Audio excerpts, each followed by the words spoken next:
Hello and welcome to Kingdom Today. Two very interesting guests. Later on we're going to be talking to Scot Morris, who is the heir to the Laird of Balgony, and Stuart is part of the campaign to save the Black Watch, which is relevant to the present by-election because the Black Watch campaign are basically advising everybody to vote for any candidate who supports their campaign. So we'll be talking to him later on. But first of all, a chap who for many years has been a pioneer of local television and has actually run a number of local television channels, and that is Dave Rushton from the Institute of Local TV. Hello, Dave. Hi, Graeme. Nice to meet you. Can you tell us a wee bit about the Institute of Local TV and where we are in terms of the ongoing campaign to persuade Ofcom that local TV should come to Scotland? Right. Well, the Institute was set up originally when cable looked like a good opportunity for delivering local television services in Scotland. And that was way back in the late 80s, early 90s. And since then, it's been an uphill battle to try and convince government, or the regulator, in this case Ofcom, that spectrum or radio frequencies should be made available to deliver TV in such a way as to reach as many homes as possible. The critical point for television is that if you're trying to run a local service, you have a constituency that you're familiar with and you want to work with, and therefore it's vitally important that you reach as many of those homes that people live in that you want to reach. And so the last 5 years, I suppose, the main approach has been to the regulator to see if we cannot take some of the spectrum, some of the frequencies that are released after switchover. When analogue is switched off across Scotland, some of the spectrum that's released could be used for the delivery of local TV services, and that's the current activity that we're engaged in, and it's looking fairly positive at the moment. What's happening in Fife and Tayside at the moment? I know there's a working party which MiMAC-Rushes are part of to basically campaign for local TV in this part of the country. Yes, the idea, after quite a lot of research around Scotland, the feeling was that if we were to deliver a local television service, it should be on a regional scale for the rural communities and on a city scale for the urban communities. Therefore trying to look at the council areas, I suppose, as the primary site for the delivery. And because the television delivery is from large transmitter sites, in order to deliver a service for Fife, you have to look at a transmitter that's in Angus, just north of Dundee, and also a transmitter that's at Craigkelly, just near Burnt Island. And those two transmitters effectively deliver a signal into Fife. So the idea is that you try and find an organisation that can develop a working party to take an interest in the frequencies from those two transmitters, and the Tay-Fife working group, of which you're a part, is effectively that grouping. So Perth and Kinross Council, Fife Council and Angus and Dundee councils are the are the scale that we'd be looking to deliver services within, and the working group comprises council officials, film commission people, production and community media companies, as well as local authorities, staff and councillors.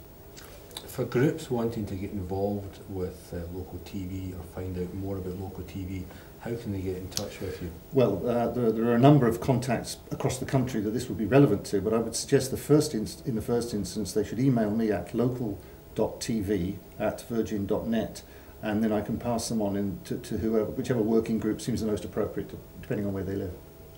Well, thank you very much, Dave, for coming on to Kingdom Today. I'm now joined by Scot Morris, the younger of Balgony. Hello, Stuart, and thanks for coming on to Kingdom Today. Now, you've come onto the show because you're involved in the ongoing campaign to save the Black Watch Regiment. Can you tell us a wee bit of the background to that? The Black Watch was always going to be safe as long as the Queen Mother was alive, because the Black Watch was her regiment. And in the 1990s, when there was what was it called? Options for change. Options for change. The government was wanting to amalgamate two Scottish regiments, and the Queen Mother contacted the Minister of Defence and said, "Keep your hands off my regiment." So the Black Watch was always going to be safe as long as she was alive. Unfortunately, she died, and that's when the government decided to merge all of the Scottish regiments into one, so that they could bring 6 regiments down into 5 battalions, really to cost less money, the accountants being in control of the Ministry of Defence. So The Black Watch form being one of the strongest regiments in Scotland and one of the best known regiments throughout the world. They've got a tremendous reputation, formed the Save the Black Watch campaign. And they collected signatures not only from throughout the Black Watch recruiting area, but the whole of Scotland, even signatures from around the world. I personally gathered 1,500 signatures for the Save the Black Watch campaign, and they ranged from mainly Fife, Scotland, but also from as far apart as Canada and New Zealand, and you can't get much further apart than that. The Scots abroad are just as passionate about our regiments as we are in this country. Now, in terms of the Glenrothes by-election, the campaign, which I believe is kind of still ongoing, have basically asked the voters to basically vote for any candidate bar the Labour candidate, who they basically made a statement they didn't care what happened to the Black Watch. In terms of modern politics, where do we stand in terms of the other parties if they gain power, restoring the regiment? The Scottish National Party have said that they would like to restore the regiment. The other parties are a bit quiet. As you said, that the Labour Party has said they're not interested in resurrecting the Black Watch or any of the other regiments as independent regiments. The Liberals have no interest in the matter either. It's very sad. It largely seems to be controlled by the accountants. It's a cost-cutting measure, and the government is quite happy to have the situation they have now, because in the future it will be to save money. It will be much easier to just do away with the battalion of an existing regiment than to do away with an entire existing regiment. Well, good luck with the kind of ongoing campaign, and we'll see what happens in terms of the political situation over the next few weeks and years. But thank you for coming on the show, Stuart. Pleasure. Okay, thank you. Okay, well that's the final edition of Kingdom Today during the period of the Glenrothes by-election. I hope you've enjoyed the show. Channel Fife though is continuing. Do keep navigating the site over the next period.